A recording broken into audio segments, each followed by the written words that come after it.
इतना अभी भी कुछ इंसानियत बची है, तुम गुड हार्टेड पर्सन हो, लेकिन तुमने तो ड्रंक करके मौका का फायदा उठा लिया। इसमें कोई गलत नहीं है अगर मैं तुमको जानवर कहूँ। हाँ, मेरे इतना पेट क्यों दर्द कर रहा है। इसके बाद में ये सब सुन के एंसन ली को बहुत गुस्सा आता है एंड वो बाहर चला जाता है दरवाजा बंद करके। जिसके बाद में क्लेरा कहती है अच्छा सॉरी सॉरी, अब मैं नहीं कहूंगी तुमको जानवर। क्या यहाँ पे कोई पैड्स है जो मैं यूज कर सकती हूँ। जिसके बाद में एंसन ली कहता है कि सेकंड ड्रॉर में इमरजेंसी के लिए पैड्स रखा है, और मनी में सोचता है कि इसकी वजह से तो ये एनिमल मतलब कि मैं 3 बार नहाया हूँ। और फिर क्लेरा रेडियो के रूम के बाहर आके कहती है कि अच्छा तुमने मेरे कपड़े चेंज करने में कल मदद की थी, बचपन से लेके अभी तक मैंने इतना एम्बेरस्ड कभी फील नहीं किया। एक्चुअली मैं जैसे उठी तो मैंने देखा ब्लैंकेट पे खून है, मेरा पेट दर्द कर रहा है एंड तुम्हारे एंड मेरे दोनों के कपड़े भी नहीं है। सो मुझको लगा कि तुमने मेरा मौका का फायदा उठा लिया, लेकिन ऐसा कुछ नहीं है। I am so thankful. टेंशनली पूछता है क्या तुमने कभी पर्सनल हाइजीन क्लासेस नहीं लिया क्या? कल तुमने बिन काम के इतना ज्यादा पी लिया था एंड उसके बाद में कपड़े भी नहीं उतार रही थी। तुमको क्या अपने वॉमिट के ऊपर ही सोने का मन था? और तुमने कल क्या कहा था कि तुमको पैसे कमाने इसीलिए तुम बाहर गई थी ना? अगर ऐसा है तो मेरे लिए तुम्हारे पास बहुत अच्छा जॉब है, ऐसा जॉब जो तुम्हारे हार्ड नीड्स को सेटिस्फाई करेगा। फिर क्लेरा सोचती है कि इसका प्लान क्या है। जिसके बाद में एंसन सिमोन को बुलाता है ये कहते हुए कि कब तक मेरी बात सुन के तुम यहाँ पे आओगे। एंड यहीं पे होता है दोनों चैप्टर क्लियर। अब आज के चैप्टर 8 में सिमोन एग्जैक्ट दरवाजे के बाहर होता है एंड सोचने लगता है कि नो इनको पता चल गया कि मैं इनकी बातें सुन रहा हूँ। उसके बाद वो हड़बड़ा के मोबाइल खोलता है एंड कोई नेटिजन नाम का ऐप है, उसमें सजेशन मांगता है कि मेरे भैया और भाभी के बीच में लड़ाई हो रही है एंड मैं उनकी बातें सुन रहा था, इसीलिए बीच में मुझको बुला लिया वहाँ पे। अब मुझे क्या करना चाहिए? And with in a second उसके इसी पोस्ट पे आ जाते हैं 16,000 व्यूज। साला इतना तो मेरा भी कभी नहीं आया है। कोई ना तुम लोग करवा दोगे। हाँ तो 16,000 व्यूज एंड 6 कमेंट्स। कोई ये कमेंट करता है कि अच्छा अगर अभी तक तुम्हें मार नहीं पड़ी तो तुमको ज्वाइन करना चाहिए उन लोग को। दूसरा कमेंट करता है कि गुड लक, ऐसे ऐसे ऐसे ऐसे ऐसे, या तो कहूँ हा हा हा हा हा। फिर ये सब देखने के बाद में सिमन थोड़ा फ्रस्ट्रेटेड हो जाता है, कहता है कि कोई तो मेरी बात को serious low and serious reply करो। जिसके बाद में फिर से आंसर ली की आवाज आता है, सिमन क्या कर रहे हो तुम, मेरी बात नहीं सुन रही क्या? फिर सिमन सैड होके कहता है कि लगता है आज मैं नहीं बचूंगा। एंड फिर हिम्मत करके दरवाजा खोलता है, जिसके अंदर कहता है कि व्हाट अ कोइंसिडेंस, तुम लोग यहाँ, कितना अच्छा मौसम है ना। हाँ हाँ। फिर एंसल नहीं कहता है कि ये मेरा रूम है, अगर मुझको यहाँ नहीं होना चाहिए था तो कहाँ होना चाहिए था? तुम वहीं पे खड़े रहो, बताओ कि लास्ट नाइट तुम कहाँ थे? फिर सिमन थोड़ा नर्वस होके कहता है क्या लास्ट नाइट मैं गया था अपने दोस्तों के साथ इधर उधर, और उसके बाद मैं घूमा और फिर डिनर किया। फिर एंसन कहता है कि मुझको कोई फर्क नहीं पड़ता तुम कहाँ गए थे, क्या करने गए थे, लेकिन अगर मैंने फिर से तुमको उन दोस्तों के साथ देखा तो मैं तुम्हारी टांगे तोड़ दूंगा। एंड आई डोंट केयर, मुझको कोई फर्क नहीं पड़ता अगर तुम्हारी पूरी लाइफ व्हील चेयर में बैठे ही बैठे बीत जाए। फिर सिमन कहता है हाँ हमें समझ गए समझ गए। इस सब नौटंकी को देख के क्लेरा अपनी हंसी कंट्रोल करने लगती है, ये सोचते हुए कि एंसन का ये साइड भी है। फिर एंसन उसको घूर के देखता है, कहता है क्या हुआ एंड तुम वहीं रुको। फिर क्लेरा कहती है कि मुझको क्यों रोक रहे हो यहाँ पे, मैंने क्या किया? एंड वही समय पे एंसन ली को कॉल आ जाता है बॉल जैंग का। एंड फिर एंसन ली क्लेरा और सिमन को ये कहता है कि तुम लोग 50-50 टाइम सोशलिज्म के मेन कोर मीनिंग को बोलो एंड अपने अंदर वैसे गुण उतारने की कोशिश करो और एक दूसरे को देखो एंड सीखो। तुम अकेले कुछ नहीं कर सकते, अगर तुमने दिल से याद नहीं किया तो यहाँ से थोड़ा भी मूव मत होना। उसके बाद एंसन ली अपने बॉस के साथ कॉल में बिजी हो जाता है, जिसके बाद में क्लेरा कहते हैं कि मुझको क्यों सीखना चाहिए, लेकिन सिमन रटना स्टार्ट कर देता है, इम्प्रूव डेमोक्रेसी सिविलाइजेशन पीस। जिसके बाद क्लेरा उसके ऊपर चिल्ला के कहते हैं कि तुमको इतनी जल्दी कैसे याद हो गई। फिर सिमन क्लेरा के पीठ पे मारते हुए ये कहता है कि बी क्विक, तुम तो एक यूनिवर्सिटी स्टूडेंट हो ना, फिर भी तुमको ये सब नहीं पता। अपने कान सफा करने टाइम क्या अपने दिमाग को भी सफा कर देती हो। फिर क्लेरा को बहुत बुरा गुस्सा आता है एंड कहती है कि एयरपोर्ट से लेके अभी तक मैंने पूरा अपना गुस्सा कंट्रोल किया था, लेकिन कहता है ना लातों की भूत बातों से नहीं मानेंगे। फिर क्लेरा जोर से थप्पड़ मारती है सिमन को, कहते हुए promoting freedom equality and justice. इसके बाद सिमन कहता है कि तुमने मुझे मारा, मैं तो यहाँ पे टेंशन में था, क्या पता तुमको भैया ने मारा होगा के, लेकिन तुम तो एक नंबर की चालबाज लड़की हो। फिर दोनों एक दूसरे से लड़ने लगते हैं एंड एंसन ली जैसे उनकी तरफ देखता है वो लोग अपनी पोजीशन में वापस खड़े हो जाते हैं एंड रटने लगते हैं वेल्दी डेमोक्रेसी सिविलाइजेशन पीस। फिर एंसन ली सोचता है कि कैसे वेल मैनेड एंड ओबीडिएंट स्टूडेंट है, देखो ना अभी तक कुछ नहीं हुआ। एंड जैसे ही एंसन ली कॉल काटता है उसके बाद एंसन ली का एम्प्लॉय वहाँ पे आ जाता है एंड कहता है कि बॉस हमको कुछ फैमिली की इन्फॉर्मेशन मिली है जो एक्सप्लोर्ड लैंड में रहते हैं। इसके बाद में एंसन ली उसी के साथ जाने लगता है एंड कहता है कि जब हम कंपनी में पहुंच जाए उसके बाद में मुझको सब कुछ बताना। और फिर पीछे दिखाया जाता है कि एंसन ली के जाने के बाद में 2 चूहे लड़ रहे हैं, पहले क्लेरा एंड दूसरा सिमन। उसके बाद में दिखाया जाता है 1 हफ्ते बाद का सीन, एंसन ली अपने पीए के साथ कंपनी में है और उसका एम्प्लॉय बोलता है कि बॉस जैसा हमने सोचा था सब कुछ वैसा ही जा रहा है। एंड लिटरली यहाँ पे जाएंगे जिसने इसको ऑर्गेनाइज किया था, उसने सोचा कि ये एरिया हमारे लिए बहुत इंपॉर्टेंट है, इसीलिए यहाँ का प्राइस इंक्रीज कर दिया, जिसकी वजह से उसने ज्यादा अर्निंग की। फिर एंसन ली कहता है जो बिजनेसमैन थोड़ा और पैसा कमाना चाहते हैं उनके साथ हम धीरे धीरे करके ऐसे ही बातचीत स्टार्ट कर सकते हैं, लेकिन अगर वो सडनली लैंड बेचना नहीं चाहता तो अब हम उसके साथ धोखेबाजी करेंगे।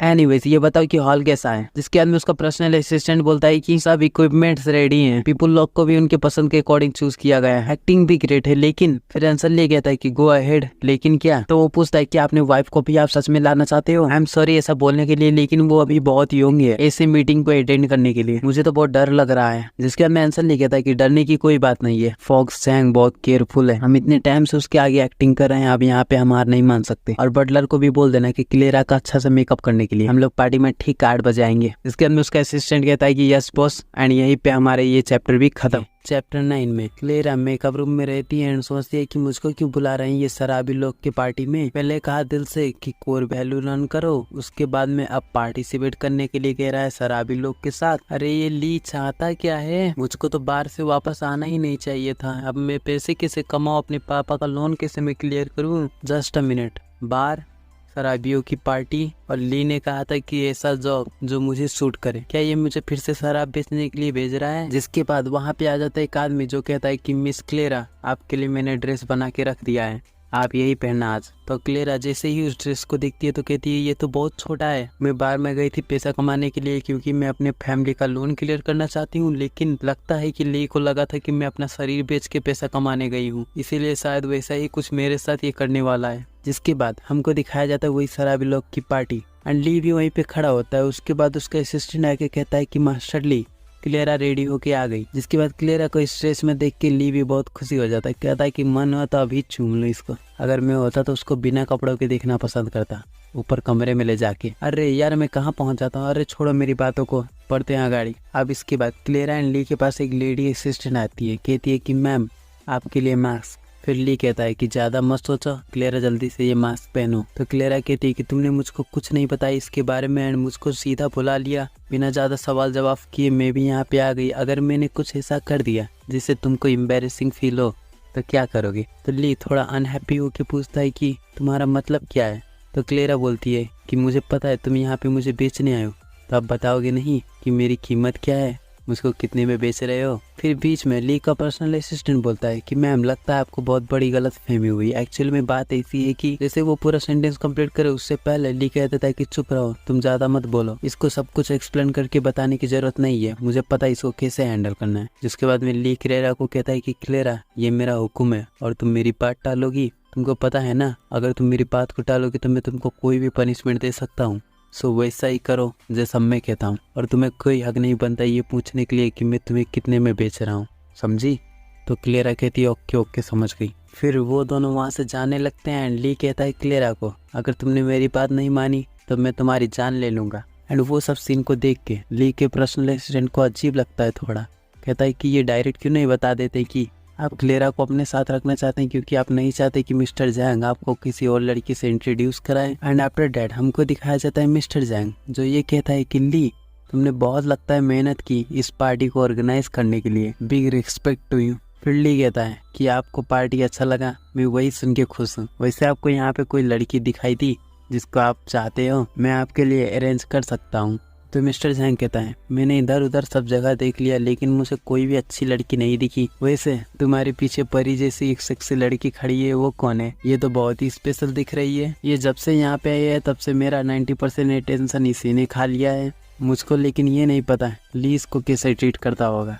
फिर ली कहता है अच्छा तुमको जानना ही है। जिसके बाद मिस्टर जैंग कहता है कि मुझे नहीं पता ली अलाउ करेगा कि नहीं मुझे इसके साथ एक ग्लास वाइन पीने में, लेकिन अगर ये अलाउ कर दे तो हम शायद से लैंड का प्राइस थोड़ा नेगोशिएट भी कर सकते हैं। तो क्लेरा उसको देख के थोड़ा डर जाती है एंड सोचती है कि शायद से ली मुझको इसके हवाले नहीं करेगा। एंड फिर ली बोलता है मिस्टर जैंग को कि मुझे अच्छा लगा सुन के कि आपको ये लड़की पसंद है, लेकिन आपको कैसा लगेगा अगर मैंने मना कर दिया तो? जिसको सुन के क्लेरा सोचती है इसका प्लान क्या है, असल में ये करना क्या चाहता है। एंड ली आगे बोलता है कि मैं इसको एक क्लब में मिला था जहाँ पे ये शराब बेचने का काम करती थी एंड मुझको ये भी बताया कि 6000 के जो रसीन बिकते हैं उससे भी ज्यादा कीमती हूँ मैं, सो मुझको ज्यादा चीप समझने की कोशिश मत करना कि तुम मुझे कौड़ियों के भाव में खरीद लोगे। एंड यहीं पे होता है हमारी इस चैप्टर का भी दी एंड। अब उसके आगे चैप्टर 10 में क्लेरा सोचते है कि अच्छा ली ने मेरे लिए ऐसा प्लान बनाया था कि वो मुझे लाके यहाँ पे बेच देगा एंड वो इसी जॉब के बारे में बात कर रहा था। वेल अगर ऐसा है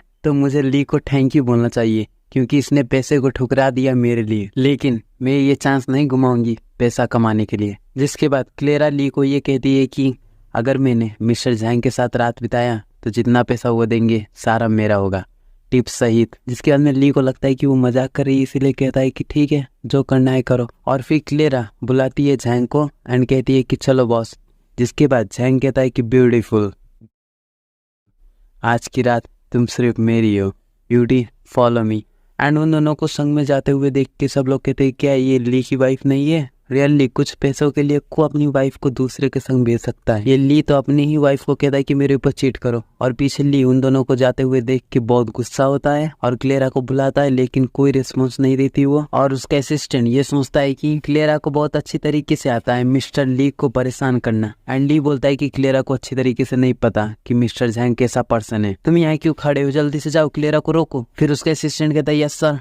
जिसके बाद दिखाया जाता है मिस्टर जैंग एंड क्लेरा का सीन। मिस्टर जैंग बोलता है कि यहाँ का दारू तो सबसे ओल्ड है एंड सबसे अच्छा है, लो एक ग्लास तुम भी ट्राई करो क्लेरा। और वो एक ग्लास पीने के बाद में क्लेरा पूरी तरीके से बेहोश हो जाती है। जिसके बाद मिस्टर जैंग किसी को कहता है कि क्लेरा को जल्दी से मेरे रूम में लेके आओ। उसके बाद क्लेरा अपना धीरे धीरे खोलती है। अरे भाई आंख बोल रहा हूँ, तुम भी लोग क्या सोचते हो गंदी सोच वाले। और फिर क्लेरा कहती है कि मुझे बहुत गर्मी लग रही है, मैं हूँ कहाँ पे। एंड फिर दिखाया जाता है कि क्लेरा के हाथ ऊपर रस्सियों से बंधे हैं एंड सिर्फ वो हॉट फील कर नहीं रही थी, हमको भी वो बहुत हॉट दिख रही है। आप खुद ही स्क्रीन पर देख लो। यार ऐसी लड़की मिल जाए तो रात बन जाए। अरे सॉरी नो नट नवंबर चल रहा है ना, NNN कंट्रोल बाई कंट्रोल। हाँ फिर आवाज आता है मिस्टर जैंग का, कहता है कि क्लेरा तुम उठ गई बेबी, आज की रात तो हम बहुत फन करेंगे। देखो ना देखो ये कितना ठरकी है, पहले ही नंगा होके आ गया। अरे भाई बस से कह रहे कितना उतावला है, पहले ही टी शर्ट खोल के खड़ा हो गया। अरे थोड़ी तो शर्म कर ले। वैसे शर्म क्यों करेगा, पैसा तो ये दे रहा है ना। Okay continue. तो बनी हुई क्लेरा बोलती है हम लोग कहाँ पे हैं, प्लीज मुझे जाने दो यहाँ से, मेरे हैंड्स और लेग्स बहुत दुख रहे हैं एंड मुझे बहुत थकावट भी लग रही है। मुझे इतना बस याद है कि तुमने कहा था वाइन पीने के लिए एंड मैंने 1 ग्लास पिया था, उसके बाद में क्या हुआ मुझे कुछ याद नहीं। क्या वो वाइन में तुमने कुछ मिलवाया था? जिसके बाद ठरकी जैंग कहता है कि तुम इस सब बात को छोड़ो ना, अपनी दिल की सुनो और आओ मेरे साथ गले लग जाओ बेबी। तुमको क्या दिख रहा है वो कैंडल, उसमें परफ्यूम मिलाई गई है, जैसे जैसे तुम अंदर लोगी।